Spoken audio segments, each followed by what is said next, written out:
Bonjour, je suis le docteur Vincent Renaud. Je suis très content d'être aujourd'hui au colloque de Centre Ressources. Je suis médecin praticien en médecine fonctionnelle et en nutrition. Et l'objectif de ma conférence, c'est d'essayer de rassurer un petit peu les femmes qui arriveraient en période de ménopause, à savoir si elles doivent choisir un traitement hormonal d'hormones bioidentiques, donc allopathique, ou plutôt un traitement de type naturel, même si j'aime pas ce terme-là, en termes de phytothérapie. Donc j'espère que cette conférence vous plaira et vous donnera les solutions pour mieux gérer votre ménopause. Merci. En tout cas, merci Jean-Loup, merci pour ton invitation. Je suis ravi. Alors là, il y a des spots dans les yeux, là, c'est impressionnant. C'est pas l'habitude. Effectivement, Jean-Loup m'a confié un sujet. Enfin, il m'a rien confié. C'est moi qui lui ai proposé. Je lui ai dit, écoute, moi j'ai un sujet qui me tient à cœur parce que j'entends trop de patientes qui viennent à mon cabinet en me disant, non, moi mon médecin il veut surtout pas que je prenne d'hormones au moment de la ménopause, bien sûr, et pour des raisons, on va dire, on va le voir, qui sont erronées, en tout cas de la mauvaise information. Il y a certainement des indications au traitement de l'hormonosubstitution. Ah oui, il ne faut pas bouger. C'est vrai. Alors, je vais essayer de ne pas faire comme... Voilà. Donc, tu m'as mis 45 minutes, je pensais que c'était 60. Je dépasserai, vous inquiétez pas. Christian, il a fait 1h30. Bon, je ne ferai pas 1h30, mais je ferai peut-être 60 minutes. Allez, j'ai droit à un peu de rab. Oui, j'ai effectivement beaucoup de patientes. Alors, moi, j'ai le droit à 60. Voilà, moi je prône pas, on va le voir par cette conférence, une méthode plus qu'une autre. Chacun est libre de choisir la méthode qu'elle souhaite pour prendre en charge cette ménopause. Comme disait Jean-Loup, c'est pratiquement un tiers de votre vie, mesdames, auquel vous allez passer en ménopause. Je rappelle que l'espérance de vie, il y a pas si longtemps que ça, une centaine d'années, c'était entre 50 et 60 ans pour une femme. Donc le problème de la ménopause ne se posait pas. Aujourd'hui, l'espérance d'une vie d'une femme, c'est 85 ans. Et donc, si vous êtes ménopausé à 35 ans, si tout va bien, si vous n'avez pas une ménopause précoce, bien sûr, ça fera quand même 35 ans à vivre. Pour certaines, hein, il y a des femmes qui vivent bien leur ménopause, bien sûr, environ 1 sur 4 où ça se passe très bien, 25%. Mais pour celles qui le vivent très mal, ça peut être vite un enfer. Et se pose à ce moment-là le choix et la grande question: est-ce que je vais prendre des hormones qui peuvent me donner le cancer? Pour reprendre les unes des journaux dans les années 2000, on va voir d'où vient cette polémique justement de cette relation entre le THM. On ne parle plus de THS, on parle de THM, il paraît. Donc on m'a dit, t'es ringard, il ne faut pas dire traitement hormonal substitutif, c'est traitement hormonal de la ménopause. Donc je rectifie, parce qu'effectivement on ne substitue pas, on continue et on prolonge quelque chose de naturel chez une femme. Et donc effectivement c'est ce grand débat qui souvent soulève des polémiques et un choix cornélien qui se pose. D'un côté, des gynécos qui sont totalement contre, des médecins, il y en a encore, effectivement. Alors, c'est vrai qu'en France, on a aussi une exception française avec un traitement hormonal de la ménopause qui n'a rien à voir avec les anglo-saxons. Mais bien souvent, les femmes font l'amalgame, surtout quand elles en parlent à leurs copines. Comment ton médecin te donne des hormones, ça va donner le cancer, mais t'es folle. Maintenant, même ne serait-ce qu'une prescription de DHEA, on a l'impression qu'on est un dangereux terroriste. Dernière fois, un pharmacien a dit à ma patiente, vous prenez de la DHEA? Ah bon, mais vous n'avez pas peur d'avoir un cancer? Donc on voit bien que quand on parle et qu'on lâche le mot hormone, ça suscite des interrogations. Donc c'est pour ça qu'il me tenait à cœur de faire un petit peu le tour de la bibliographie. Avant de rentrer dans le vif du sujet, j'ai fait quelques slides pour les rappels où on en est sur le cancer du sein et quels sont les facteurs surtout épidémiologiques. Est-ce que le traitement hormonosubstitutif ou THM est un facteur de risque de cancer du sein en 2024, mais avant de parler du THM, il fallait savoir quels étaient les vrais facteurs de risque du cancer du sein. Et vous verrez que le THM, finalement, n'intervient pas ou peu, sauf si on utilise, on va le voir, des hormones non bioidentiques. On verra bien sûr rapidement un retour sur les grandes fonctions des œstrogènes pour mieux comprendre l'implication du THM ou des phytoœstrogènes, et en particulier la notion de récepteur. Je sais que vous en avez parlé ce matin, donc ça ira assez vite, mais vous avez oublié de parler d'un troisième récepteur, et dont je vous parlerai de manière un peu plus longue, parce que les récepteurs alpha, les récepteurs bêta, on sait maintenant quelles sont leurs grandes fonctions. Les récepteurs GPER, on va en parler, qui sont des récepteurs membranaires aux oestrogènes, sont très importants et impliqués dans la prévention du cancer, en particulier par certaines molécules qu'on appelle les SERM, mais les phytoœstrogènes, en particulier la génistéine, fait aussi bien, si ce n'est mieux, sur ces fameux récepteurs GPER, en termes de protection au niveau du cancer du sein, je dis bien protection, mais aussi en termes de prévention secondaire après une chirurgie ou une chimiothérapie chez une femme ou en association, comme le disait très justement Jean-Loup, avec du tamoxifène ou des anti-aromatases. On parlera bien sûr d'un petit rappel sur la ménopause, même si beaucoup d'entre vous, évidemment, savent un petit peu à quoi ça correspond, mais donner quelques chiffres, des fois, ça peut être quand même intéressant. Et puis, on verra, bien sûr, le grand scénario de la polémique du THS, qu'est-ce qui nous a, évidemment, qu'est-ce qui s'est passé dans les médias, parce qu'on verra que c'est plutôt les médias qui ont effectivement fait la polémique que les scientifiques, qui sont restés relativement discrets derrière, mais on va voir encore, une fois, le dégât des médias, comment ils peuvent modifier une information parce qu'on vend plus du sensationnel et de la peur qu'on vend des choses rassurantes et bienveillantes. Donc là, ça a été évidemment le pavé dans la mare. C'était évidemment, aujourd'hui, on en paye encore les frais. On peut dire qu'une génération de femmes nées dans les années 1950, donc qui sont arrivées à la ménopause, il ne faut pas que je dépasse, pardon, à la ménopause dans les années 2000, elles sont tombées pile poil dans cette fameuse étude dont a parlé Jean-Loup, l'étude Y, Women Health Initiative, qui a fait énormément de dégâts, même encore aujourd'hui, même si aujourd'hui, on a pu démontrer que c'était une étude qui a été très mal faite, avec en plus un protocole qui n'a rien à voir avec le protocole français, l'exception française, dont on reviendra. Et puis on terminera bien sûr sur l'intérêt des phytoœstrogènes, qui ont eu évidemment le vent en poupe quand le THM est tombé un peu à l'eau. On est passé de pratiquement 2 femmes sur 3 qui étaient sous THM à moins de 1 femme sur 10. Ça a été quand même assez désastreux, cette étude Y. Moins de 10%, 10-15%, au lieu de 60-70% avant cette publication de 2002. Donc du coup, il y a eu un boom des phytoœstrogènes. Alors, certains s'en sont réjouis. Je parle en particulier pour nos amis laboratoires partenaires que je remercie, parce qu'ils se sont dit, ben oui, il y a peut-être quelque chose à creuser via les phytoœstrogènes. Et là, bien sûr, les études sont sorties. Alors évidemment, derrière, il y avait la compétition THM phytoœstrogènes. Il y a plus de moyens sur le THM peut-être que sur les phytoœstrogènes en termes de recherche, mais on a beaucoup d'études intéressantes et on verra que ce n'est pas parce qu'aujourd'hui le THM est réhabilité et on va voir les indications et quelles sont les situations à risque où il faut faire attention et peut-être que là l'indication des phytoœstrogènes peut se poser. On verra ça enfin à travers des cas pratiques. Je vais vous présenter 3 situations de femmes ménopausées pour lesquelles on peut ou on ne peut pas forcément utiliser, ou on va préférer les phytoœstrogènes ou plutôt préférer le THM. Juste quelques chiffres pour le cancer du sein.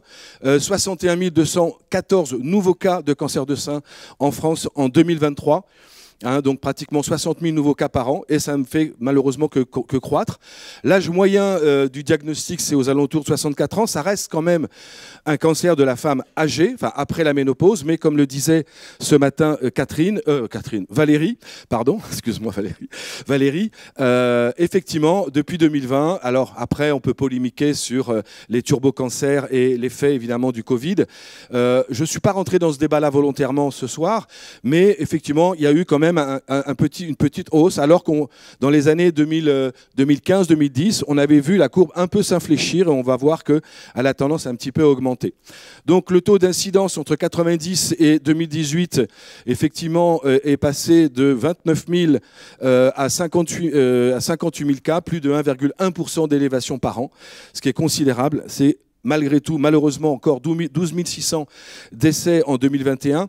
On va voir que ce taux est en baisse, ça c'est la bonne nouvelle. On a progressé dans les traitements chimiothérapie, mais aussi dans les traitements d'accompagnement comme on le fait dans le centre ressources. Je pense que les deux, ils sont pour quelque chose. La chimio a fait des progrès. L'immuno, tout à l'heure, Vincenzo nous a refait un bon rappel. C'était très intéressant sur les différents types de chimio aujourd'hui qui apparaissent.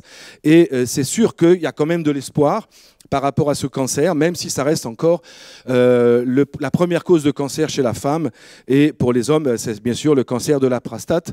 L'âge médian du décès étant de 74 ans. La prévalence, on va dire, est estimée à peu près à 900 Pardon, 913 000, 915 000 personnes en 2017. Donc voilà les courbes.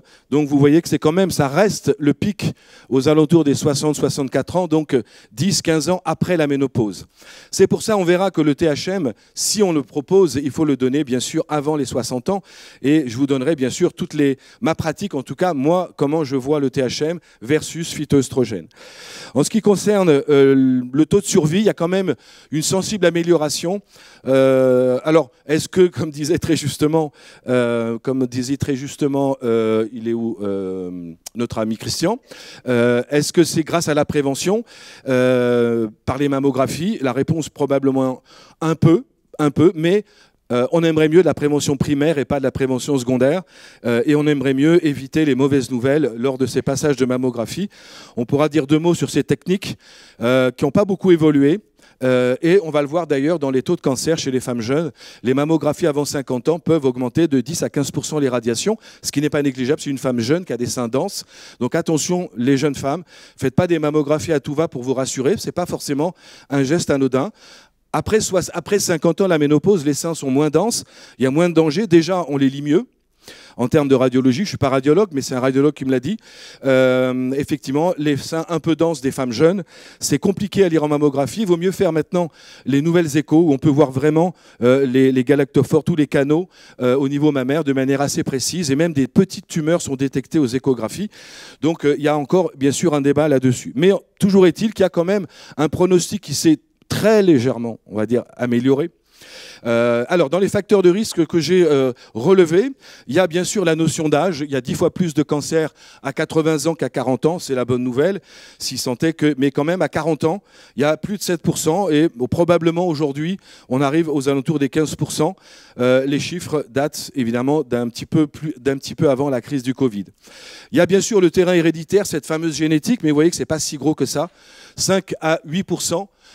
Et en particulier, en tête, nous avons cette fameuse recherche du gène BRCA1, BRCA2.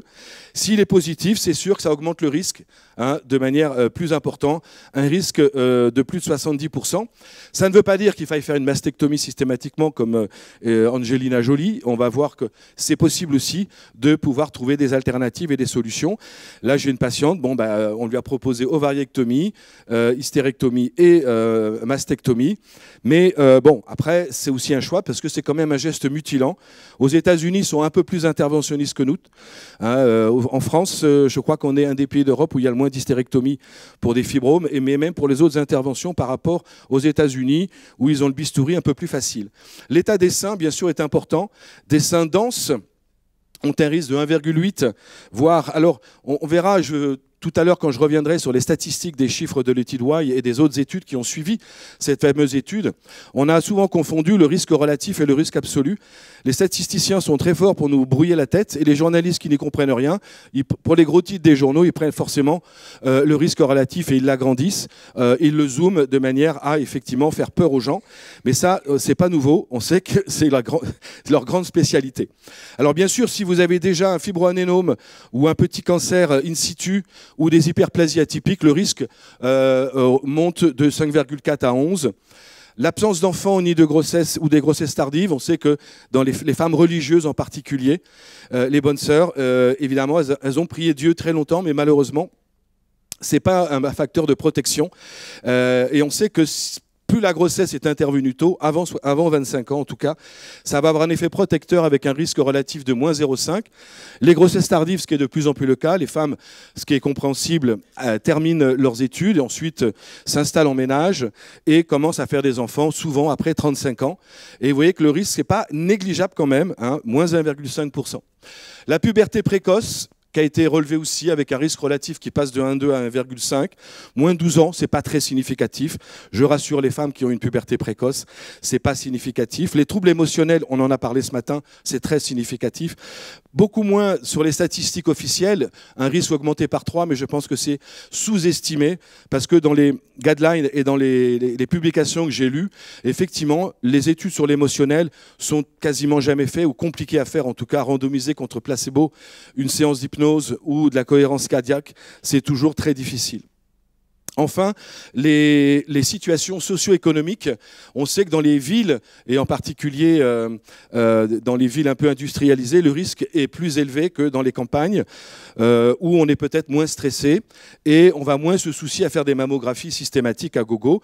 On connaît le rôle aussi du surdiagnostic, et c'est pour ça que les mammographies doivent être vraiment gérées par le médecin, avec le rythme qui semble le plus adapté par rapport à l'âge, à la densité de la poitrine et aux facteurs de risque. Enfin, le manque d'exercice physique ressort dans quelques publications. Donc on en a parlé déjà ce matin, donc bougez plus. Évidemment, ça fait partie des moyens de prévenir tous les cancers, pas que le cancer du sein. La ménopause tardive, un risque relatif qui passe de 1,5 à 3. L'ovariectomie bilatérale avant 40 ans, ça divise la population scientifique. Alors de là, à se faire une ovariectomie parce que ça diminue le risque, c'est un petit peu exagéré. Donc là, on oubliera compte tenu de la balance bénéfice-risque, puisque vous le verrez, une ménopause précoce à 40 ans, c'est assez catastrophique en termes de conséquences cardiovasculaires, Alzheimer, ostéoporose, et j'en passe. On verra un petit peu toutes les complications. La prise de pilule, c'est controversé. Alors c'est vrai qu'à 30 ans, on avait des pilules assez dosées, fortement dosées, œstroprogestatives, je précise, mais aussi les progestatifs seuls, seraient, alors, toujours au conditionnel, vous savez, les statisticiens, ils se mouillent jamais.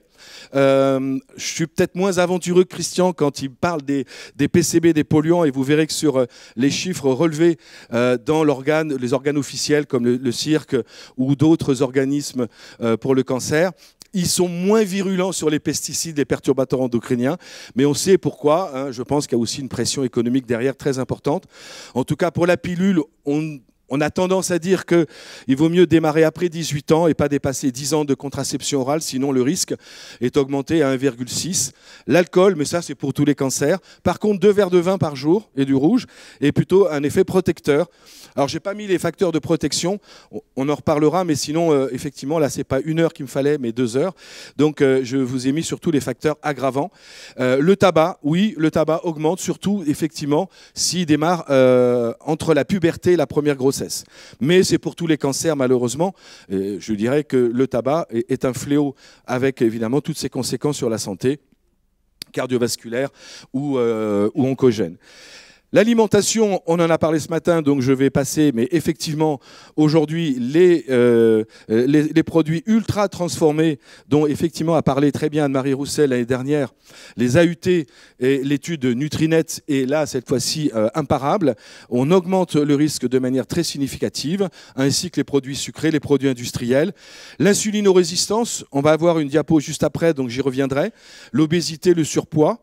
Le taux de vitamine D, ça c'est très intéressant, on en a beaucoup parlé, mais cette étude quand même très intéressante sur une cohorte énorme, l'étude E3N de la MGEN, donc cette chaire mutuelle des enseignants, nous a enseigné que les femmes avec un taux sanguin de vitamine D supérieur à 30 nanogrammes avaient un risque de développer un cancer du sein diminué de 27%. Une femme sur 4. C'est colossal. Donc là, la vitamine D, on ne devrait plus voir des femmes aujourd'hui, jeunes ou moins jeunes, avec des vitamines D qui stagnent à 15, 16, 18 et que le médecin dit tout va bien, il n'y a pas de problème. Il faut viser, comme le disait Valérie, 60, 70 nanogrammes si on veut avoir une vraie protection sur le cancer du sein. Ensuite, les irradiations mammaires, radiopulmonaires et les mammographies, surtout si elles sont faites avant la puberté, sur des seins un peu denses, augmentent quand même de 15%. Et l'environnement, mais ça, je ne vais pas en reparler, bien sûr. Alors, même si, évidemment, il y a encore des doutes, pas assez d'arguments à ce jour, etc., ça, c'est les chiffres du cirque, parce que je pense qu'il ne veut pas non plus semer un petit peu le trouble. Il y a déjà assez de perturbateurs, pas endocriniens, mais de perturbateurs qui parlent de ce sujet, qui perturbent un petit peu les industriels.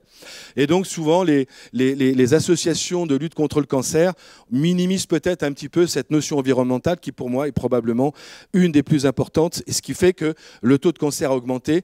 Il y a 3 facteurs, pour moi, majeurs: facteur nutritionnel, facteur émotionnel et facteur environnemental, bien entendu. Là, juste pour vous expliquer la genèse du cancer, quand on a de l'insulinorésistance, c'est pour ça qu'à la ménopause, à la chute des œstrogènes, on sait qu'il y a évidemment une remontée de l'insuline avec une prise de poids au niveau abdominal, c'est-à-dire qu'on passe d'une d'une surcharge gynoïde à une surcharge androïde, d'une forme de poire à une forme de pomme. Qu'est-ce que ça fait? Ben, ça augmente l'aromatisation des androgènes en œstrogènes, des mauvais œstrogènes dont on a parlé tout à l'heure, qui vont plutôt stimuler les récepteurs de prolifération, les récepteurs alpha, et favoriser les risques de cancer hormonodépendant. Et là, personne n'en a parlé, mais je voulais en parler parce que c'est quand même une bombe. Pour ceux qui ont lu le livre de Vincent Reluquet sur les pouvoirs de l'iode, et là j'ai trouvé plus de 50 études sur le rôle de l'iode et des carences en iode en relation avec le cancer du sein, en particulier les populations japonaises, qui évidemment consomment beaucoup d'algues. Tout à l'heure, je ne sais plus qui a parlé des algues dans l'alimentation préventive. Et probablement que ça, plus le soja dans les populations asiatiques, est un facteur de protection majeur. Il y a même aujourd'hui une publication et une recommandation sur les gènes BRCA1. Aujourd'hui, il est plus concevable d'avoir des ioduries inférieures à 150 microgrammes, voire même certaines études, pardon, je dépasse mon trait, même certaines études proposent jusqu'à 200 microgrammes. Alors une petite goutte de Lugol ou autre chose, ça ne mange pas de pain. Peut-être pas tous les jours, mais ça apporte quand même 1000 mg. Je sais que les apports en iode sont limités à 150 microgrammes par jour, ce qui est terriblement bas, alors que les besoins réels sont de 400 microgrammes par jour. Surtout si vous habitez dans des régions comme nous, en Méditerranée, où il n'y a pas beaucoup d'iode. Alors si vous êtes plutôt sur le pourtour atlantique, vous avez moins de problèmes par rapport à ce déficit en iode qui joue un rôle dans la genèse du cancer du sein. Je ne rentrerai pas, alors de tous les cancers hormonodépendants, hein, et vous avez des publications sorties quand même dans des revues Lancet, Cancer, etc. Revenons rapidement sur les différents types de cancers, parce que vous verrez que ça aura évidemment une incidence sur le choix de l'hormonothérapie, surtout si ce cancer est intervenu avant la ménopause. On parle du carcinome canalaire in situ, le CCIS, qui est une tumeur effectivement qui est donc non infiltrante puisqu'elle est in situ, et elle est limitée en fait sur sa zone essentiellement, et canalaire, donc elle va toucher les canaux essentiellement et pas les glandes. Ensuite, vous parlez évidemment beaucoup, vous les oncologues, parce que vous avez des jargons incompréhensibles. Moi, quand je reçois les comptes rendus, je me dis, oh là là. C'est d'ailleurs une des raisons pour lesquelles j'ai fait ces diapos, parce que moi-même, je me suis dit, c'est quoi un cancer in situ, hein, infiltrant, les triples positifs, les triples négatifs, les machins. C'est une usine à gaz, et vous verrez que pour le choix d'une hormonothérapie, c'est important de savoir si vous avez effectivement un cancer hormonodépendant, non hormonodépendant. En général, c'est plutôt avant la ménopause. Ils sont malheureusement plus méchants, alors que les cancers après la ménopause sont plutôt hormonodépendants et de meilleurs pronostics. Là, on a évidemment un cancer canalaire, cette fois-ci, qui est infiltrant. Ensuite, on parle de cancer lobulaire in situ, et puis après, vous avez évidemment les carcinomes lobulaires infiltrants, et enfin, plus rarement, qui ne sont pas très fréquents, les cancers inflammatoires du sein. Je fais évidemment volontairement un résumé. Là aussi, j'étais un petit peu embêté, parce que quand j'ai fait mes recherches pour cette conférence, je me dis, mais alors, qu'est-ce que c'est qu'un triple positif? Qu'est-ce que c'est que HER2 positif? Alors, il faut savoir, on va en revenir tout à l'heure quand on va faire un petit rappel sur les récepteurs aux œstrogènes. Vous avez effectivement des cancers qui sont sensibles aux récepteurs aux œstrogènes et à la progestérone. Alors, dans la dénomination des cancers, vous voyez que ça touche majoritairement 60-75%, c'est le plus fréquent. Donc, on va dire qu'il est hormonodépendant, puisque c'est une tumeur qui va être sensible à l'activité et à la stimulation des récepteurs, en particulier des récepteurs alpha. On verra que les récepteurs bêta ont plutôt un effet protecteur. Touche plutôt, je vous l'ai dit, les femmes après la ménopause. Alors après, je me suis demandé, c'est quoi HER2? Alors ce récepteur HER2, je le lis, est situé à la surface des cellules et il leur transmet un message lorsqu'il est activé par un facteur de croissance épidermique. Alors, c'est vrai qu'on n'en parle pas beaucoup, nous, dans nos cours. Et quel est le mode d'action? Bon, alors, est-ce que c'est par rapport à l'herceptine, en général, pour lequel elles sont réceptives? Et d'ailleurs, c'est plutôt bon pronostic quand il y a ce HER2 positif. Donc, vous pouvez être hormonal négatif et HER2 positif. Vous pouvez être triple négatif, c'est la triple peine. Et ce n'est pas forcément non plus catastrophique, mais triple négatif, ça veut dire que vous répondez ni aux récepteurs aux œstrogènes, à la progestérone, et ni aux récepteurs HER2 positif, HER2. Et enfin, bon, plus rarement, vous avez 5 à 10% de femmes qui vont présenter des cancers héréditaires, donc de la famille des BRCA1 ou 2. Hein, donc des individus porteurs d'une mutation affectant ce gène présentent une prédisposition, on l'a dit, donc assez élevée sur le cancer du sein. Donc voilà pour ces quelques rappels. Juste quelques mots quand même pour vous dire que les œstrogènes, mesdames, c'est vraiment, comme le disait, je crois, Jean-Loup, c'est évidemment l'hormone de l'amour, l'hormone de l'affection, l'hormone du lien familial, l'hormone de l'empathie. Ce que nous, les hommes, on n'a pas beaucoup d'ailleurs, on le développe moins, sauf si on a été imprégné durant notre vie embryonnaire par beaucoup d'estrogènes. Il y a des hommes qui sont effectivement... Alors rien à voir avec les non-genrés, hein, je ne vais pas rentrer dans ce débat, mais après, il y a peut-être des théories, mais les théories du professeur Fischer, c'était que l'imprégnation hormonale durant la vie embryonnaire et durant les premiers mois de la vie pouvait impacter l'émotionnel, que ce soit par les œstrogènes ou une imprégnation par les androgènes qui va donner des profils de caractère assez significatifs. Toujours est-il que les œstrogènes sont majoritaires chez la femme. Ils interviennent particulièrement après la puberté sous forme d'estradiol. Hein, avant la puberté, c'est les estrones. Et après, et à la ménopause, donc on aura les estrones aussi. C'est bizarre, on fait un retour en arrière, on passe d'estrones avant la puberté à des estrones après la puberté. Durant la vie génitale, c'est l'estradiol qui est 10 fois plus puissante et qui aura évidemment des propriétés importantes dans le développement des appareils génitaux, et ce qui n'est plus le cas et plus forcément nécessaire à la ménopause. Et on verra que ça pose problème, justement. C'est pas parce qu'on produit des estrones et parfois un peu d'estradiol, parce que malgré tout, le tissu adipeux continue à travailler. Les glandes surrénales produisent un peu d'estradiol. Donc, on n'est pas en arrêt complet de l'activité de sécrétion des hormones, mais par contre, on est en arrêt d'activité ovarienne, clairement, avec une réserve ovarienne qui est à zéro.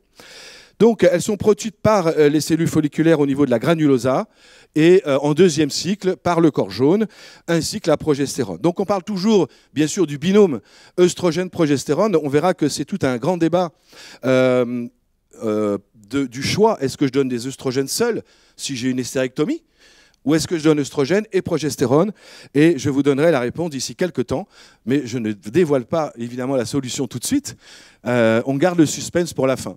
Donc les œstrones, elles sont ici produites par la voie de la dihydroxyandrostérone qui donne l'androstendione, etc.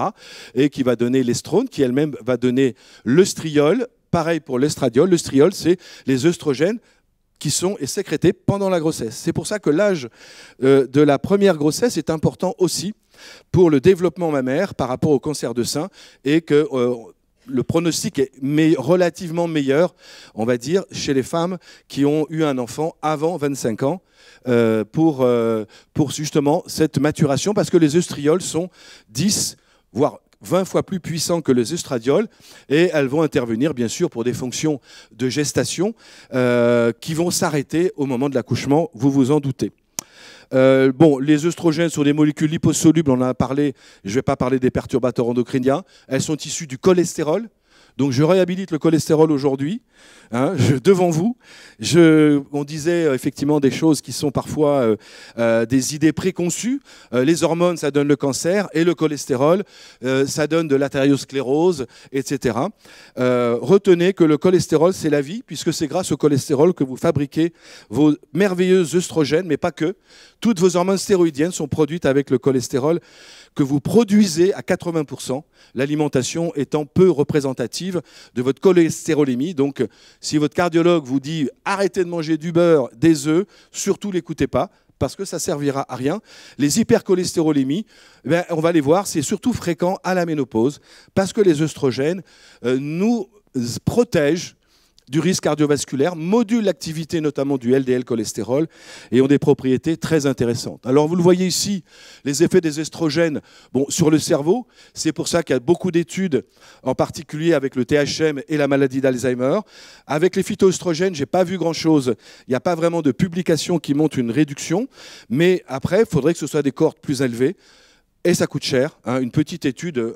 Pour vous donner une ordre d'idée, c'est entre 3 et 4 millions d'euros ou de dollars. Donc, qui veut investir sur du soja aujourd'hui et mettre 3-4 millions d'euros sur la table? Il n'y en a pas grand monde. Hein. Alors qu'une nouvelle molécule, oui, sur laquelle on peut breveter quelque chose, c'est beaucoup plus rentable. On a bien sûr une protection cardiovasculaire, la production des follicules, de la peau, protection de la peau, hein, c'est le meilleur antiride que vous puissiez trouver. Vous avez bien sûr la protection au niveau des os, de l'utérus, du foie avec la baisse du cholestérol, je ne sais pas si on voit bien, et puis aussi la croissance mammaire. C'est bien pour ça que tout le débat est là aujourd'hui. Est-ce que je peux prendre des œstrogènes ou pas? Est-ce que je risque pas d'activer un cancer du sein ou une cellule un peu anormale? Dans les fonctions cognitives, vous voyez que c'est extrêmement dense, notamment dans la protection neurodégénérative, la plasticité neuronale. Et je pense que là, dans le débat THM, pas THM, se pose la question s'il y a des antécédents APOE4, Alzheimer en particulier, dont a parlé ce matin, je crois que c'est Patricia, non, c'est Valérie. Pourquoi je veux t'appeler Catherine? Je sais pas, je vais être fatigué. Les fameuses APOE4 en particulier, dont on sait qu'ils prédisposent, ça ne veut pas dire qu'on aura de l'Alzheimer, à la maladie d'Alzheimer, font poser la question sur la balance bénéfice-risque de prolonger un THM, un traitement hormonal, au-delà des 10 ans qui sont aujourd'hui recommandés. Hein, entre 5 et 10 ans, on verra sur les recommandations. Les voies de détox, je vais passer parce qu'on en a déjà parlé, mais moi, c'est le premier bilan que je fais avant de choisir mon traitement. Est-ce que j'ai un rapport 2 sur 16 OH qui est plutôt bon? Évidemment, si je me trouve sur ce rapport-là, je ne vais absolument pas me priver, au moins pour 5 ans, on verra les durées, de donner des estrogènes bioéquivalentes, on verra ce que c'est, ou si vous préférez des phytoestrogènes, mais il y a zéro risque, enfin zéro risque en tout cas sur les études que nous avons pu feuilleter. Le 4OH aujourd'hui n'est pas dosé, mais il va bientôt l'être chez LIMS d'ailleurs, hein, c'est ce que m'a dit Vincenzo, parce qu'il est compliqué à isoler, il est très oxydant, et ils n'arrivent pas à le mesurer réellement, et les résultats ne sont pas fiables. Par contre, le 16 ou les 2OH sont très fiables en termes de dosage. Et ça coûte... alors maintenant, moi je le fais plus, ils le font plus chez LIMS, donc je le fais chez BioAvenir, hein, ex-laboratoire Barbier, comme ça on fait de la pub pour tout le monde. Mais, et la dernière chose, avant de prescrire évidemment un THM ou des phytoestrogènes, c'est vérifier votre microbiote. Bien sûr, vérifier la voie de détox du foie, phase 1, phase 2, ma méthylation, puisque vous avez vu effectivement que là, il y a quand même deux formes hydroxylées qui doivent être méthylées pour être éliminées dans la cuvette des toilettes directement. Là, c'est une autre voie de sulfatation, mais malgré tout, il faut quand même avoir une bonne méthylation. Donc, je rappelle qu'avant de donner un THM, faites une homocystéinémie. Dosez les vitamines du groupe B, B9, B6, B12, pour vérifier votre méthylation. Dosez le rapport 2 sur 16 OH, ça paraît évident. Je reviens juste en arrière, vérifiez l'insulinorésistance.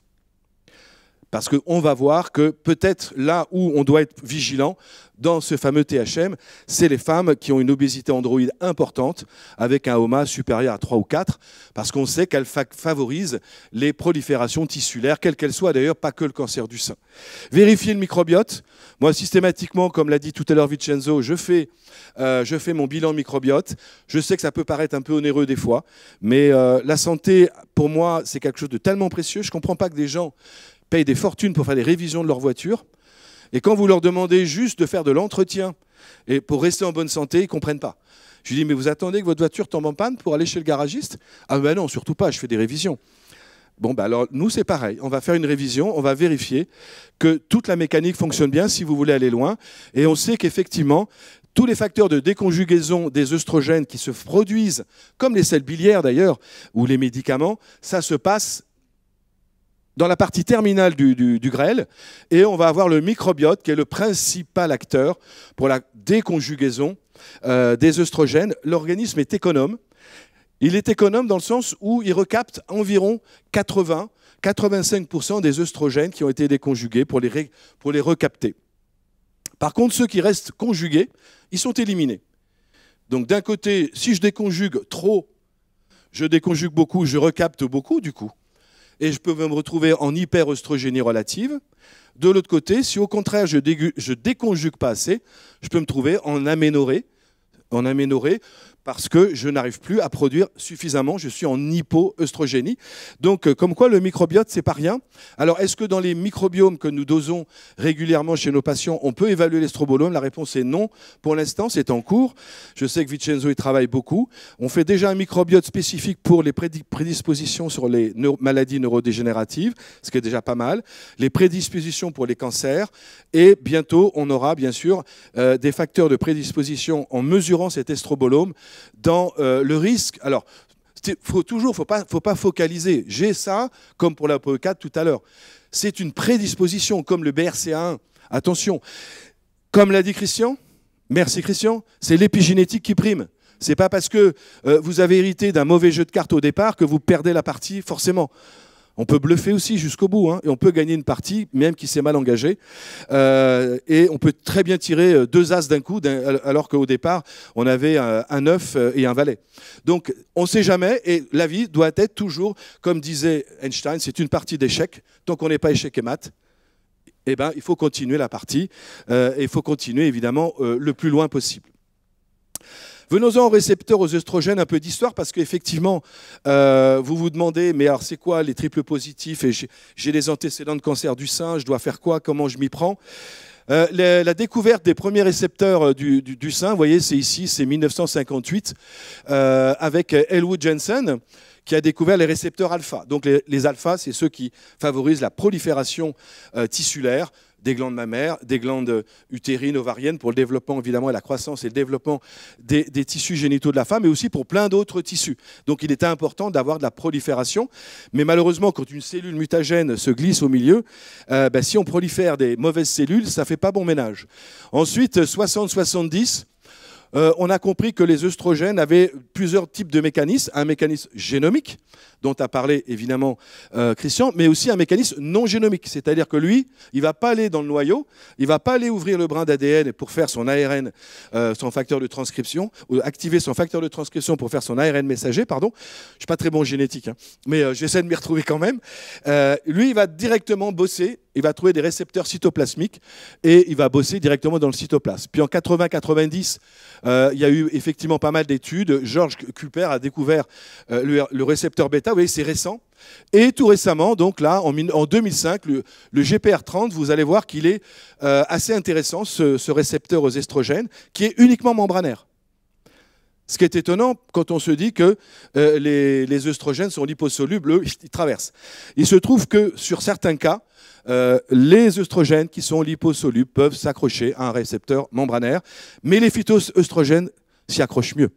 Et ceux qui s'accrochent le mieux et qui ne sont pas bons pour nous, c'est les perturbateurs endocriniens. Ils vont avoir des activités génomiques et non génomiques sur les récepteurs alpha et bêta. Et donc là, il faut effectivement activer plutôt la voie du GPR, on va le voir, qui sont des récepteurs protecteurs, qui sont membranaires et qui sont très sensibles aux phytoœstrogènes, en particulier à la génistéine. Donc, en résumé, récepteur alpha, récepteur bêta, prolifération ou différenciation. C'est-à-dire qu'un tissu mammaire restera un tissu mammaire. Je fais le choix dès le départ de ma cellule souche, je deviens une cellule du foie, et ben je resterai une cellule du foie, ça c'est ce qu'on appelle la différenciation. La prolifération, c'est je prolifère à tout va. Et si je suis une cellule du foie qui prolifère dans du foie, ça va. Mais si je suis une cellule du foie qui prolifère dans le poumon, c'est plus embêtant. On a aussi des cas comme l'endométriose, où on a des cellules de l'endomètre qui prolifèrent à des endroits auxquels on ne s'y attendait pas.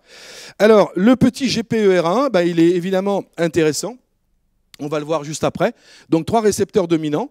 Alors, je reviens sur ces récepteurs parce que vous verrez que la grande polémique, quand on prescrit des phytoœstrogènes, je prescris du houblon, du soja, de la sauge, de l'alfalfa ou du simifuge, et je ne sais jamais. Et on va vous dire, non mais lui, il est alpha, lui, il est bêta. Et donc, on ne sait plus trop à quel sein se vouer. Alors, si vous avez peur, le soja, vous êtes sûr que, de toute façon, il inhibe l'alpha et il active le bêta. Donc de ce côté-là, on est plutôt tranquille. Vous voyez que le récepteur alpha, il est principalement exprimé sur les tissus reproducteurs. Pour le bêta, on en trouve pas mal. C'est dans l'organe reproducteur masculin. Et attention, parce que tout ce qui s'adresse aujourd'hui pour les femmes, alors il n'y a pas de THM pour l'homme, mais par contre pour les phytoœstrogènes, ça peut être très intéressant pour les hommes ici qui nous écoutent pour le cancer de la prostate. Et les récepteurs GPR1, plus largement distribués et exprimés dans le muscle éthique, les neurones, l'endothélium vasculaire, diverses cellules immunitaires et les organes effecteurs de cibles. De plus, le GPR1 serait exprimé dans les tissus cancéreux du sein, donc ils auraient un effet anti-prolifération, donc un effet protecteur des ovaires et du poumon. C'est un petit peu aujourd'hui ce qui ressort des études que j'ai vues sur l'intérêt des phytoœstrogènes, de certaines nouvelles molécules, donc Je ne suis pas fan des sermes, mais bon, il y en a qui peut-être les utilisent, je ne sais pas, Jean-Loup. Mais pour l'ostéoporose, peut-être que ici, parmi vous, vous avez entendu parler de ces fameux traitements, raloxifène, etc. Bon, voilà, c'est pas forcément ma prédilection. J'en parle pas aujourd'hui puisqu'on a décidé de parler du THM, mais c'est vrai qu'on peut aussi poser le débat. Donc, vous avez des récepteurs génomiques dont a parlé Christian. Vous avez ici des facteurs qui se lient à un ligand non génomique ou génomique, hein, qui peuvent passer ici. Et puis ensuite, vous avez ceux qui vont... Alors, eux, ils empilent les assiettes. Hein. Il y a le facteur de transcription, il y a le récepteur aux estrogènes, plus l'œstrogène qui se colle dessus. Donc, c'est toutes ces voies de signalisation. Alors, elles sont sensibles aux œstrogènes naturels, bien sûr, aux phytoœstrogènes dont on va parler, et puis aussi aux mycoœstrogènes et à tous les composés synthétiques et les xénoœstrogènes dont a parlé Christian juste après. Rappelez-vous, ça c'était juste pour vous rappeler les classifications des cancers, mais on l'a déjà vu. Rappel rapide sur la ménopause, je regarde le temps, mais ça va, j'ai encore 20 minutes, donc je suis dans les temps. Juste pour petit rappel quand même, hein. Donc comme disait effectivement Jean-Loup, on va passer un tiers de sa vie en ménopause, donc c'est important, enfin pour les femmes. Nous avons un autre problème qui est le déficit androgénique lié à l'âge, mais ça sera l'objet du colloque de l'année prochaine. Définition de l'OMS, alors ça c'est toujours assez intriguant. Arrêt permanent des menstruations résultant d'une perte d'activité folliculaire ovarienne.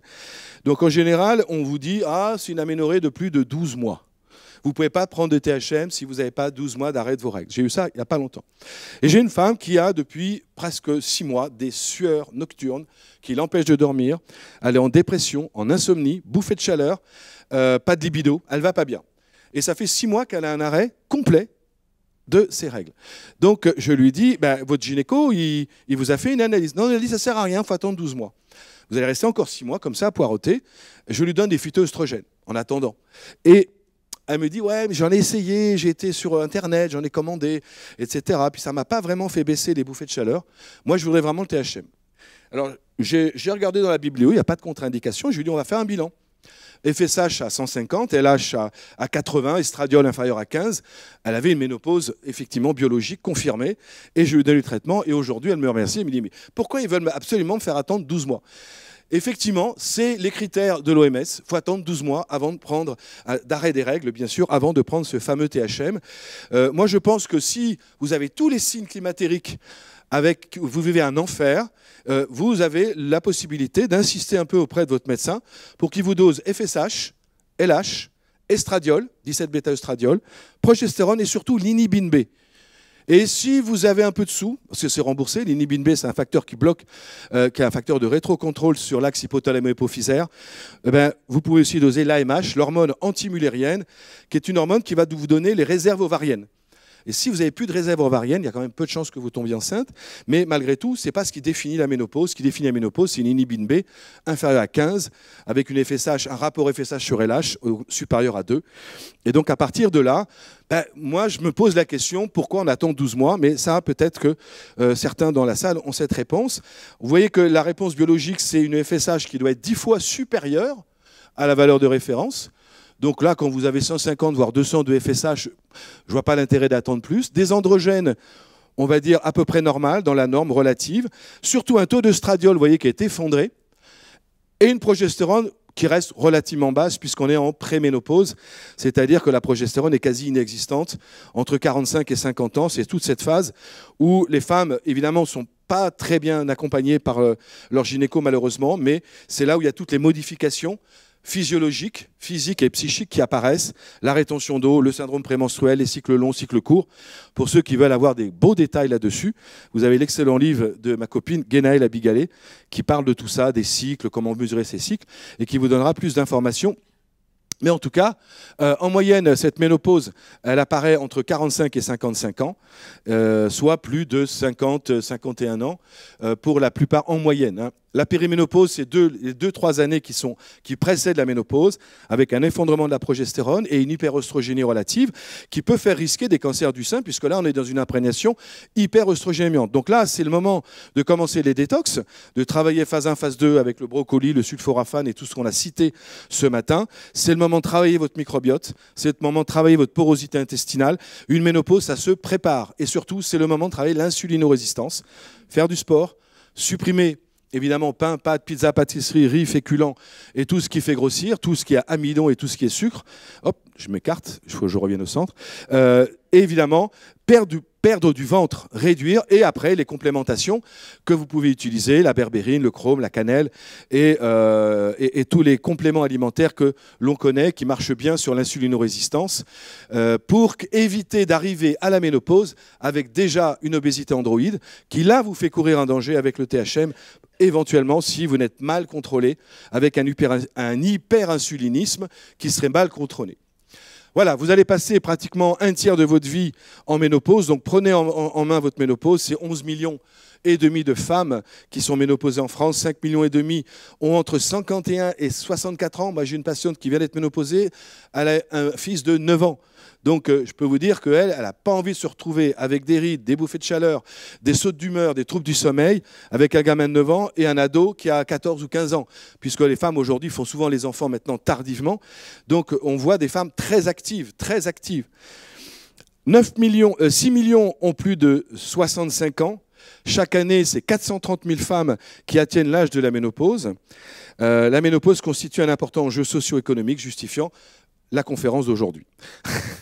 Alors, les signes de la FME, selon la FME, non, la FEM, l'Association française d'études de la ménopause, majoritairement, c'est quand même les plaintes, les bouffées de chaleur. On verra que phytoœstrogènes comme œstrogènes bioidentiques marchent à peu près pareil, avec un petit plus quand même sur les hormones bioidentiques, malgré tout, même si je suis au départ phytothérapeute et je privilégie évidemment cette approche, mais je reconnais, comme pour la thyroïde, comme pour plein d'hormones, là on a un levier, il ne faut pas s'en passer. Et on va voir les conséquences si on ne fait pas le taf suffisamment tôt, et au moins pour 5 à 10 ans.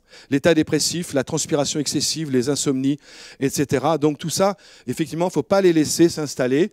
On va dire que les études Y de 2002 ont été peut-être mal intentionnées, en se disant, j'ai entendu, mais je ne sais pas si c'est vrai, mais certains, aux États-Unis en particulier, oui, les femmes après 50 ans, c'est bien, elles ont qu'à supporter leur ménopause. Hein. C'est comme la péridurale. Elles ne vont pas faire une péridurale, hein, c'est normal qu'elles souffrent. Et que 12 fois par an, elles aient des règles. Et que tout est normal. Non, mesdames, vous avez acquis des droits.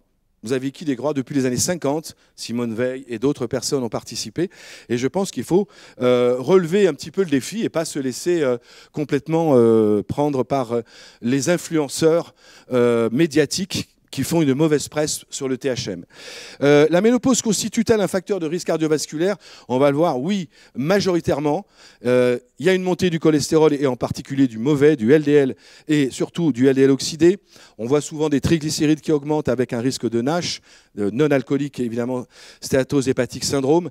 On a une insulinorésistance dont je vous ai parlé qui est vraiment la pierre angulaire. Hein. Si vous êtes en consultation, vous êtes plutôt dans ceux qui nous écoutent, puisqu'il y a aussi des patients.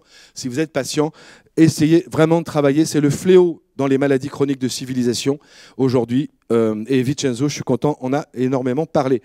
Le HOMA en particulier, qui est encore peu et insuffisamment pratiqué, même s'il n'est pas toujours très fiable. Je reconnais des biais, selon ce que vous avez mangé la veille, mais 2-3 fois un double centimètre pour mesurer le tour de taille, vérifier effectivement s'il y a une graisse abdominale élevée. Ça ne coûte rien. Et ça peut avoir des effets, des répercussions dans la prévention considérables. On sait que les œstrogènes, évidemment, jouent un rôle important dans la protection, la paroi vasculaire, de l'hémostase et de l'hypertension. Et sur le rapport taille-hanche, non, la ménopause ne fait pas grossir, c'est l'insulinorésistance qui fait grossir à la ménopause parce qu'on a un effondrement des estrogènes. Si on prend correctement son traitement hormonal, qu'il soit en phyto ou bioidentique, on peut rétablir les choses et éviter la catastrophe à 65, 70 ans, parce que les conséquences, ce n'est pas à court terme. C'est pas ça, moi, le THM, si je le propose, c'est pas pour les bouffées de chaleur. Les phytoestrogènes font très bien le taf. Par contre, on va le voir, c'est sur le risque cardiovasculaire, sur l'ostéoporose, le cancer du côlon en particulier, qui a un effet protecteur, le THM, et les maladies neurodégénératives, on va y venir. Alors pourquoi? Retour sur l'histoire de la polémique du THS, devenu THM, traitement hormonal de la ménopause. Vous voyez qu'aujourd'hui, il n'y a plus que 6% de femmes qui prennent le THM. Elles étaient 87%, voire enfin 60-70%. Et pourtant, d'un coup, tout s'est arrêté. Alors, un peu d'histoire, petit prologue. Les premières traces d'un traitement hormonal substitutif remontent à 1930. Vous voyez, ce n'est pas d'aujourd'hui que les médecins s'intéressent à vous, mesdames, médecins hommes comme femmes d'ailleurs. Les premières hormones à l'époque qui ont été mises sur le marché en 1942, c'était aux USA. Alors, je vous ai mis un bon petit flacon d'urine là. C'était des urines équines de juments enceintes. Donc, ce médicament qui est sorti par voie orale, comme le disait tout à l'heure Jean-Loup, dès les années 50, les prescriptions se sont intensifiées par voie orale, bien entendu. L'idée, c'est de dire, vous avez pris la pilule pendant 30 ans, ou 20 ans, ou 10 ans, continuez à prendre des petits cachetons, c'est pareil, au moins, on ne change pas vos habitudes. Vous avez l'impression d'être jeune parce que vous prenez un cacheton, donc on va voir que la forme orale des œstrogènes, alors pour la progestérone, c'est différent, mais pour les œstrogènes, en tout cas, si on peut court-circuiter ce cycle entérohépatique, c'est bien mieux, on va le voir par rapport aux études qui ont été publiées. Dès 1950, les prescriptions s'intensifient. En 70, véritable essor du THS correspondant à une revendication des femmes en recherche d'autonomie.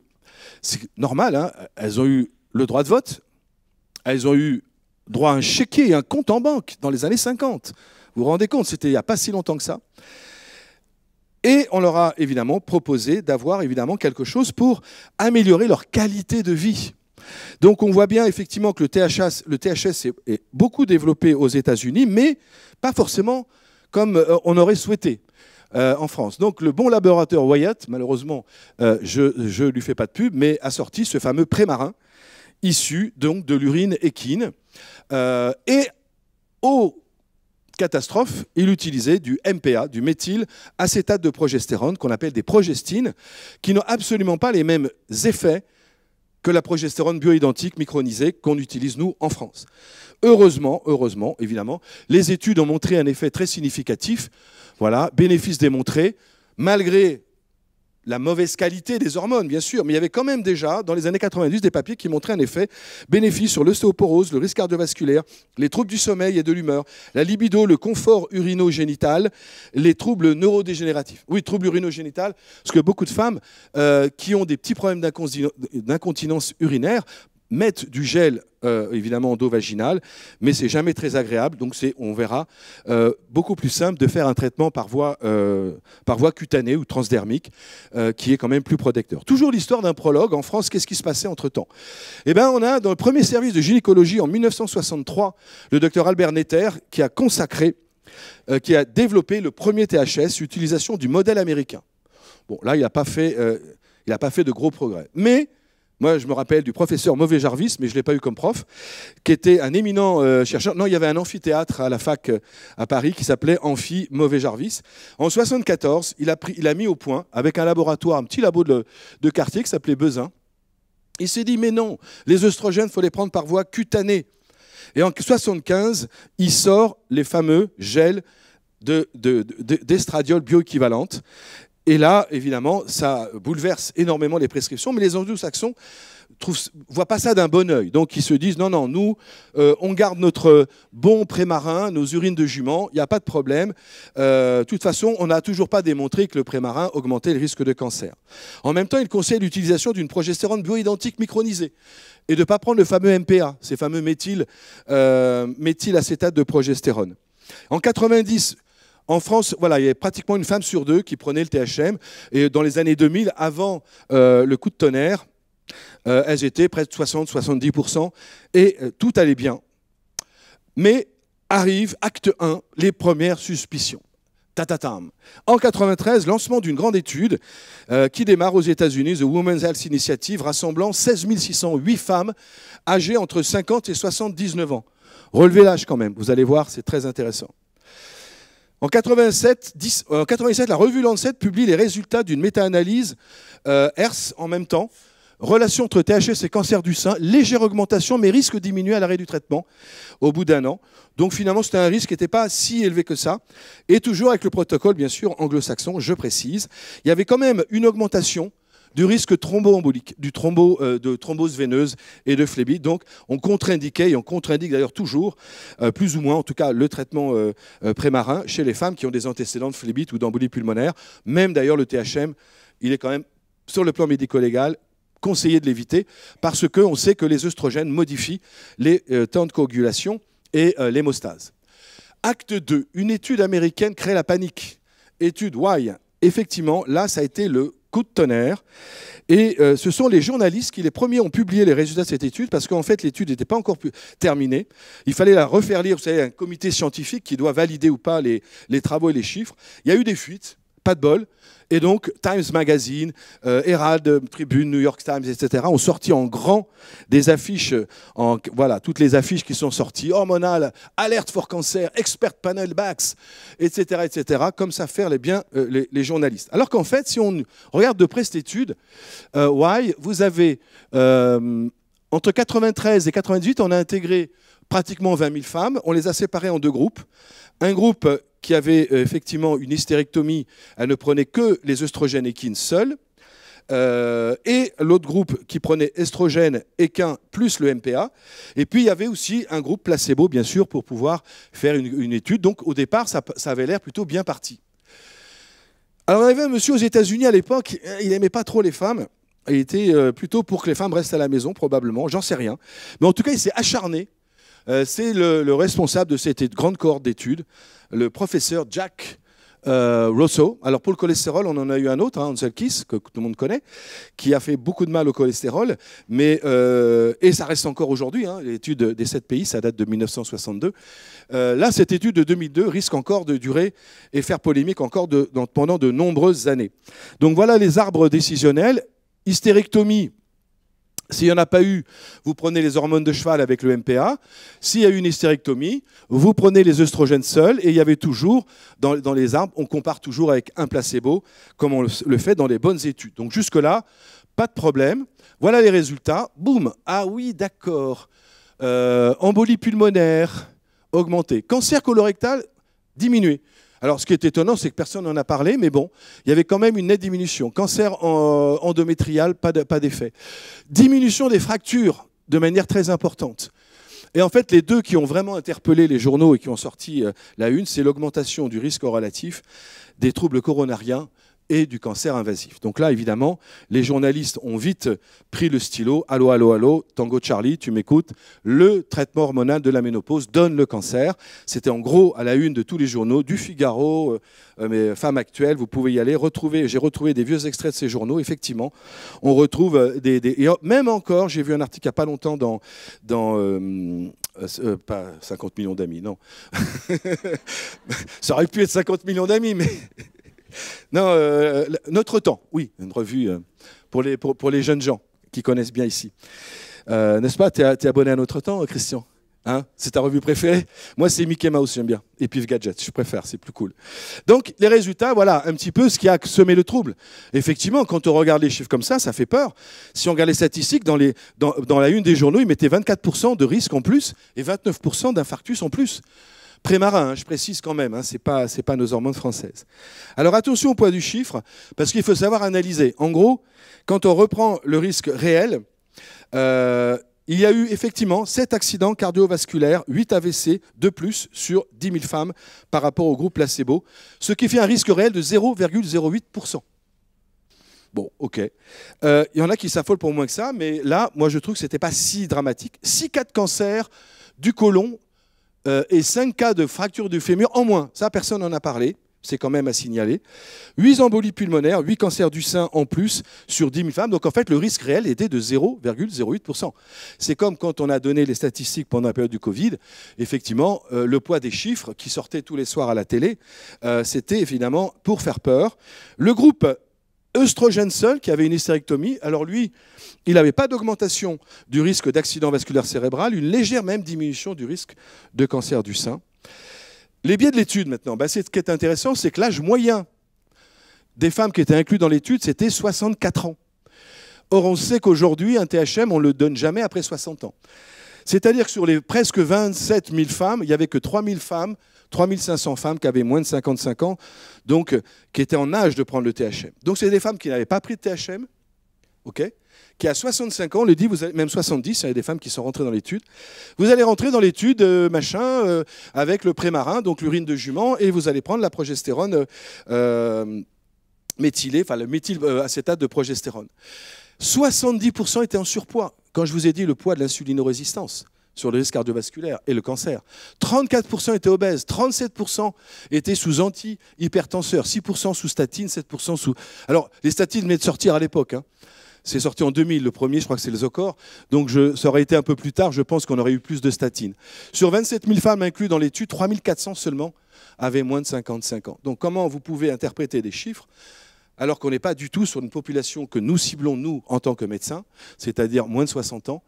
Et en plus, c'était des hormones donc bioéquines, et pas bioéquivalentes, mais des hormones équines, pardon, alors que les hormones bioéquivalentes à la française, évidemment, montrent, on le verra sur les études après, zéro danger, à des doses beaucoup plus fortes que celles qu'on utilise en France, et surtout par voie orale et non par voie transdermique ou cutanée. Donc l'analyse Y en 2006 sur uniquement les femmes. Ils ont repris toute l'étude uniquement sur les femmes entre 50 et 59 ans. Ils se sont dit, bon, on va prendre juste le groupe des 3600 femmes.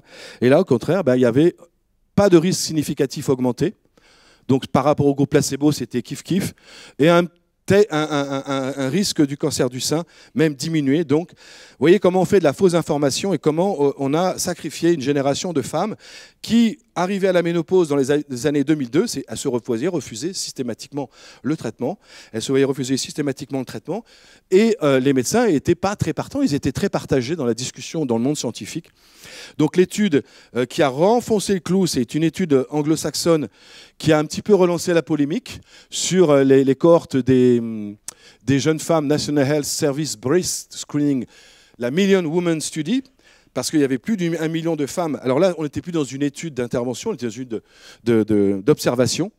Et là aussi, avec des hormones équines et de la MPA, donc de la méthylprogestérone, avec un âge moyen en général aux alentours des 55-56 ans, qui montrait qu'il y avait effectivement un très léger, mais quand je vous dis léger, c'est une femme sur 10 000 en plus, donc ce n'est pas significatif en termes de statistiques, avec les hormones équines de ce risque. Et donc, du coup, ça a renfoncé le clou, ce qui a recréé encore la peur. Et du coup, on a encore pris 10 années dans la figure. On est en 2024, aujourd'hui, il y a encore beaucoup de médecins qui ont peur de prescrire ces traitements hormonaux. Oui, il y a même eu ce bouquin de Martine Pérez, Ce que les femmes doivent savoir. Alors là, elle s'est bien frotté les mains. Je vous ai mis quelques-unes de journaux.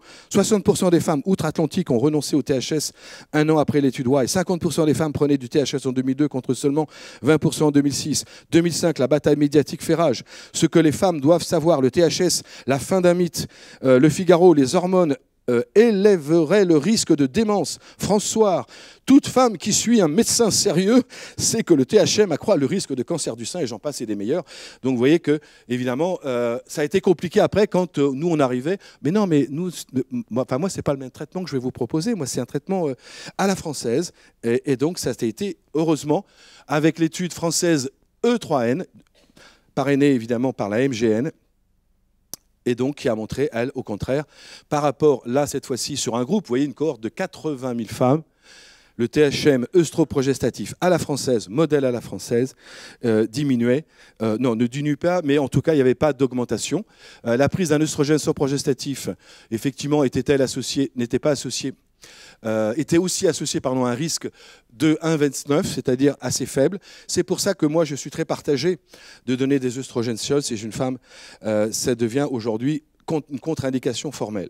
Vous savez que quand il y a une hystérectomie, aujourd'hui, les gynécologues ne proposent pas de progestérone pour éviter les cancers de l'endomètre sous hormonosubstitution, alors que justement, effectivement, il y a eu des études qui ont montré que les œstrogènes seuls augmentaient majoritairement ce risque. Donc, de faire une hystérectomie, ça mettait à l'abri finalement de ce cancer de l'utérus, et donc ça permettait, ça c'est les résultats, donc vous pouvez les lire, ça permettait en fait de protéger du cancer de l'utérus en mettant de la progestérone. Et ils se sont dit, mais si une femme a une hystérectomie, il n'y a plus de risque du cancer de l'endomètre. Sauf que la progestérone, ce n'est pas juste prévenir le cancer de l'endomètre pour faire le contrepoids avec les œstrogènes, c'est aider à mieux dormir, c'est avoir un meilleur mental, c'est avoir une meilleure densité osseuse, une meilleure libido.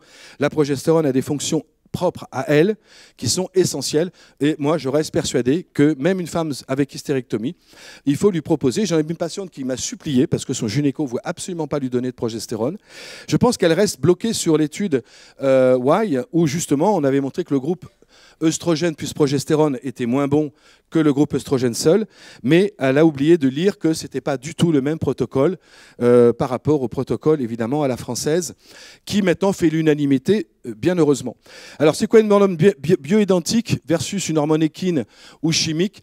Ben, en fait, c'est une hormone qui va reproduire à l'identique, encore mieux qu'un perturbateur endocrinien. Il va reproduire à l'identique puisqu'il va faire exactement le même taf. Il ne sera pas plus efficace ni moins efficace. Il va rendre les mêmes services que nos hormones endogènes. Bon, ça, on va passer. Alors, les effets prouvés autres que l'action sur le risque cardiovasculaire pour le traitement hormonal à la française, là aussi, je vous laisserai effectivement lire. Les effets prouvés, les effets bénéfiques à court terme, c'est une meilleure qualité de vie, moins de bouffées de chaleur, moins de sueur nocturne, meilleur état cognitif, regain d'énergie, une meilleure sexualité, amélioration de l'état cutanéo-muqueux, amélioration de la silhouette, diminution des douleurs articulaires. Les effets à moyen et long terme, prévention de l'ostéoporose et du risque de fracture. Tout ça, je vous ai mis les références de bibliographie. Protection cardiovasculaire. Alors moi, je me suis embêté à faire le bel encadré, t'as vu? Oui, je vais finir. Avec le lion. Je vois que vous ne l'avez pas fait. Bon. Mais c'est pour ça que ma diapo est floue. Ma diapo est floue, vous voyez, sur l'étude. Bref, cardiovasculaire, protection neuronale, etc., etc. Donc, il y a effectivement aujourd'hui un regain d'intérêt, bien sûr, heureusement, et la plupart des CHU et des centres hospitaliers ont remis au goût du jour le THM.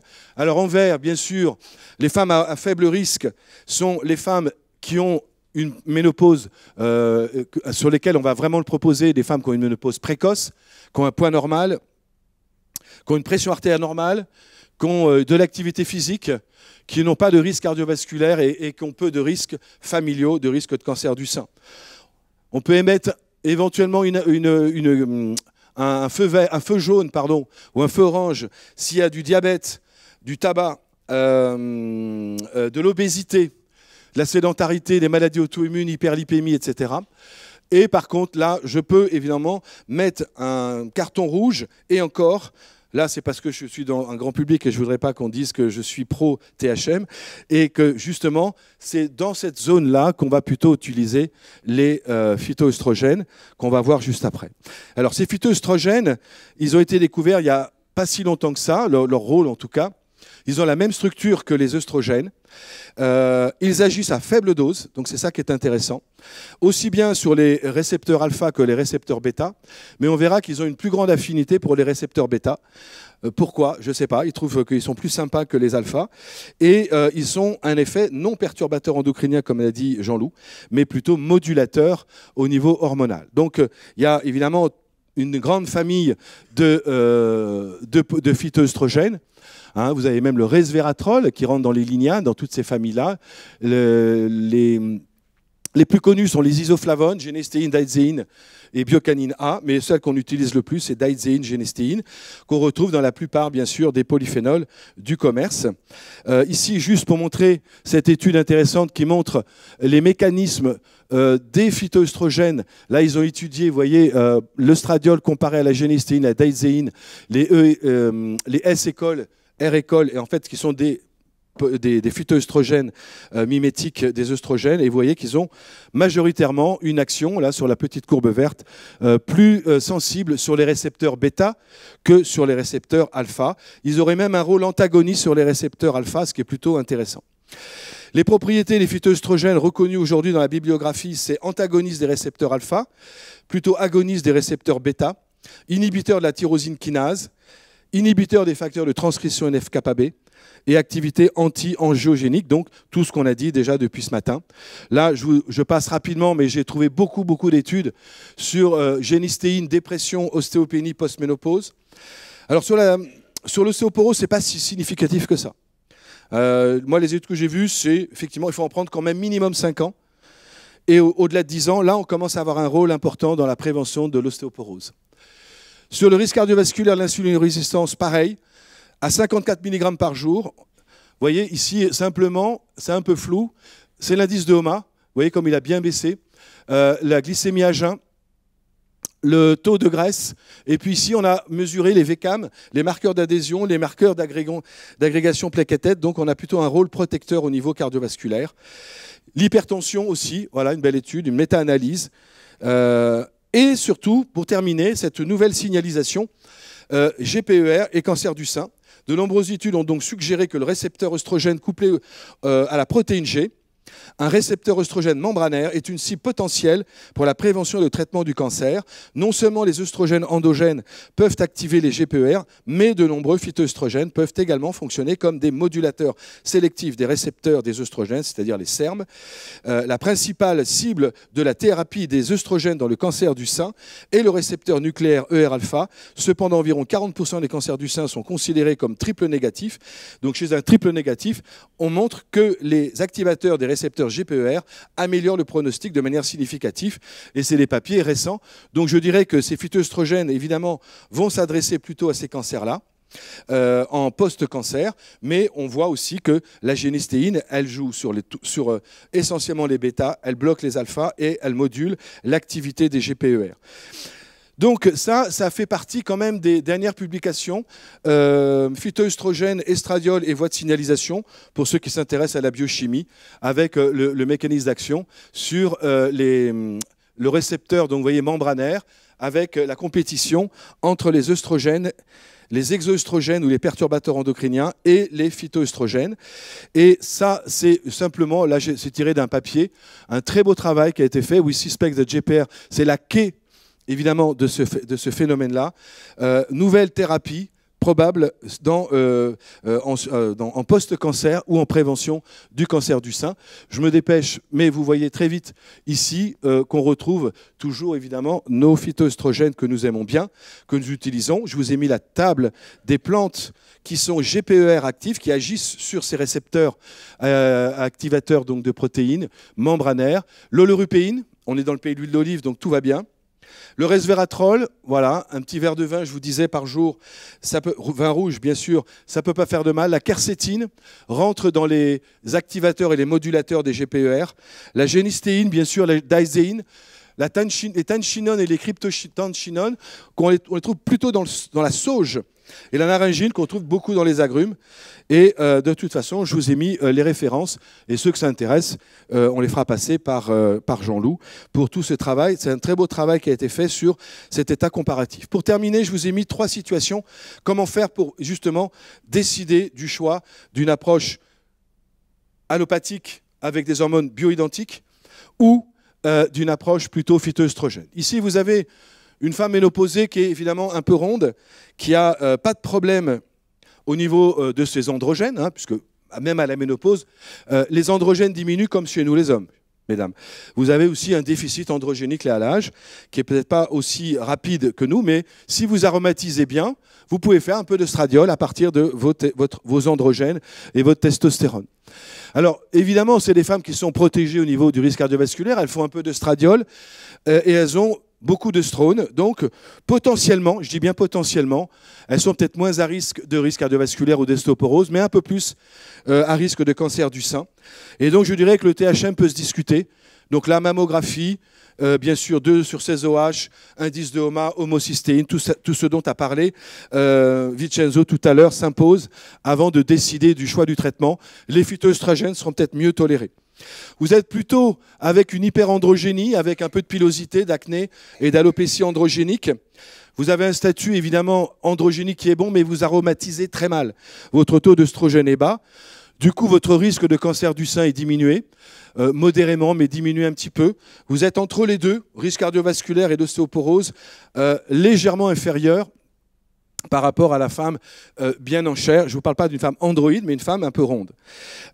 Et ensuite, vous avez une petite dame qui est carencée en androgène, qui n'aromatise pas, qui va avoir évidemment un taux d'estradiol très bas. Et ces femmes-là vont avoir alors Beaucoup de bouffées de chaleur pour ces femmes-là, et pas beaucoup pour ces femmes-là, vous vous en doutez, puisqu'elles sont plutôt bien équilibrées au niveau œstrogène à la ménopause. Mais à risque un peu plus de cancer du sein. Alors que cette petite dame, elle est évidemment moins à risque de cancer du sein, mais beaucoup plus à risque d'ostéoporose et de risque cardiovasculaire. Le THM, à mon avis, s'impose, avec un accompagnement nutritionnel pour l'ostéoporose et le risque cardiovasculaire, l'acide lipoïque, la vitamine D, la vitamine K, et tout ce qui touche à la phytothérapie, la prêle, le lithotame, etc., pour prévenir les risques fracturaires si vous ne voulez pas donner de traitement chimique. Donc ça, c'est un petit peu la conséquence pour ceux qui s'intéressent à la phyto. Voilà, moi pour le scénario 1, je vais utiliser beaucoup le soja. J'aime bien le trèfle rouge. Alors le yam, il est un peu bâtard. Il est un peu œstro, un peu progestérone. Selon les livres, il est classé dans les plantes mimétiques de la progestérone, et selon d'autres, il est plutôt classé dans les mimétiques aux œstrogènes. C'est le propre des plantes. Les plantes ont plus de 100 principes actifs. Selon l'environnement dont elles se situent, elles vont s'adapter et moduler tel ou tel type de récepteurs. Et je crois énormément en l'effet de ces plantes, comme on parlait des plantes adaptogènes ce matin, ce qui peut expliquer que certaines plantes que vous allez trouver dans des compositions et des formules de compléments alimentaires pour la ménopause ou les bouffées de chaleur ou dans d'autres indications peuvent contenir des plantes comme le gâtillier, l'alchimie, le yam qui sont plutôt à action progestérone. Pour les femmes scénario 2 qui aromatisent, eh ben, on va bombarder et mettre plutôt du houblon. Hein, c'est vrai que les gros buveurs de bière, ils ont tendance à bien aromatiser. Hein, on le voit éventuellement avec leur ventre. Le houblon, alors lui, il est alpha et bêta, mais avec une affinité quand même supérieure sur les récepteurs bêta. Donc si il y a des antécédents de cancer du sein, en pratique, on vous dit « Ah, pas de houblon !» Alors, vous mettrez plutôt du soja ou du trèfle rouge. Ça marche vraiment très, très bien pour calmer les signes d'hyperandrogénie, en tout cas. Et puis, si vous êtes évidemment dans un profil d'une femme qui a une carence en œstrogène, une carence en androgène, vous allez plutôt évidemment proposer du soja et du tribulus ou d'autres plantes. Le maca marche très bien, le fenugrec, qui sont des plantes à visée androgénique pour prévenir les risques de fracture. Je rappelle que c'est la testostérone qui redonne de la libido aux femmes. Et oui, c'est la testostérone plus que les œstrogènes. Ne négligez pas dans votre THM l'approche androgénique complémentaire que nous faisons au cabinet. Enfin, en tout cas, moi, c'est ce que je propose. Je dose ma testo libre, je dose ma sex hormone binding globulin et je vérifie la DHEA et la prégnénolone pour voir où elle se situe au niveau androgénique, surtout s'il y a effectivement des risques d'ostéoporose, de fracture donc de fémur et de sarcopénie qui sont pas de très bons pronostics. Voilà, donc vous avez les classifications des plantes sur ce diaporama. Vous piochez ce que vous pouvez, ce qui vous intéresse. Action progestérone-like, action œstrogène-like ou action plutôt centrale au niveau hypothalamo-hypophysaire. Juste pour terminer, quelques ouvrages à parcourir. Alors, pour ceux qui s'impatienteraient, mon livre que j'ai écrit avec Véronique Less ressort en janvier 2025, parce que je fais un peu de pub aussi. Et achetez le livre de Jean-Loup quand même, en priorité. C'est le premier achat qu'il faut faire. Et après, si vous reste des sous, il faudra effectivement vous pourrez retrouver, il y a quelques modifications, et surtout une préface exceptionnelle de mon ami Christian Vélo, qui m'a fait le plaisir de faire tout un chapitre sur les perturbateurs endocriniens dans cette réédition de mon livre qui sort en janvier 2025. Moi, je me suis beaucoup inspiré de cette femme, le docteur Anne Kervasdoué, alors qui n'est pas forcément une fan de la micronutrition et de la médecine fonctionnelle, mais au moins, elle a fait une vraie recherche et un vrai travail sur le THM et toute cette polémique autour du THM, ainsi que ce livre-là aussi. Et puis au Canada, hein, ils ont des gros mouvements. Ils ont même fait rembourser le traitement à la française qui n'était pas remboursé. Au Canada, ils remboursent le prémarin, ils remboursent la MPA, mais ils ne remboursaient pas les hormones bioidentiques. Et donc cette femme, qui est extraordinaire, cette jeune généraliste, je crois qu'elle n'est pas gynéco, a combattu, évidemment, pour obtenir le remboursement du THM à la française, j'insiste bien, à la française. Et si vous voulez participer, évidemment, au développement de cette médecine fonctionnelle et intégrative, je vous signale la naissance d'un syndicat tout jeune, tout frais, dont Jean-Loup et Christian m'ont fait le grand honneur d'être membres d'honneur. Je ne vous demanderai rien, tout va bien, pas trop d'être actif, mais le membre d'honneur de ce syndicat national de médecine intégrative et fonctionnelle, là, je vous ai mis mon adresse mail perso, parce que le site internet n'est pas terminé, ça sera sinamief.fr. J'ai la chance, et je remercie Jean-Loup de m'avoir permis d'avoir un stand dans la salle derrière, là où il y a les laboratoires. Il va y avoir donc le site probablement d'ici une quinzaine de jours, il est quasiment terminé. Et nous sommes en association avec l'AE M2F, pour ceux qui connaissent, c'est l'Association européenne de micronutrition et de médecine fonctionnelle, dont le président n'est autre que Vincenzo Castronovo. Oui, c'était Pierre Maldinet, mais il m'a dit récemment, j'ai trop de travail, je vais demander à Vincenzo de me remplacer. Et donc, on a décidé, pour réduire les frais, que si des personnes veulent adhérer aux deux, eh ben, forcément, on fera des tarifs beaucoup plus intéressants. L'idée, c'est de se défendre quand on est attaqué par des confrères ou par le Conseil de l'Ordre ou par la Sécu, pour des actes, évidemment, qui dérangent un petit peu, parce qu'on fait une médecine, évidemment, de prévention. Je rappelle qu'1 euro d'investi dans la prévention, c'est 4 euros d'économie dans la maladie. Ce n'est pas moi qui le dis, ça fait des années. Et effectivement, les 4 euros que coûte la maladie doivent tellement rapporter à d'autres entités, que je ne nommerai pas, qu'ils n'ont pas vraiment envie qu'on fasse de la vraie prévention, pas celle avec le stick, là. Hein. Voilà. Et c'est vrai que mammographie, les PSA ou les prélèvements, les hémocultes, c'est du pipi de chat par rapport à ce que nous, on voudrait mettre en place à travers le SINAMIEF. Alors, les deux fonctions sont différentes. Le SINAMIEF, c'est pour défendre. On a un cabinet d'avocats qui est très costaud et qui a déjà gagné beaucoup de procès face à des instances ordinales un peu butées, face à des confrères un peu jaloux qui, effectivement, des fois, voulaient un petit peu nous piquer au vif, en particulier quand on touche aux hormones.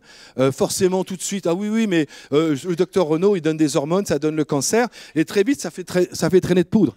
Mais quand on leur montre ça au Conseil de l'Ordre, on leur dit, ben, vous avez vu les études ?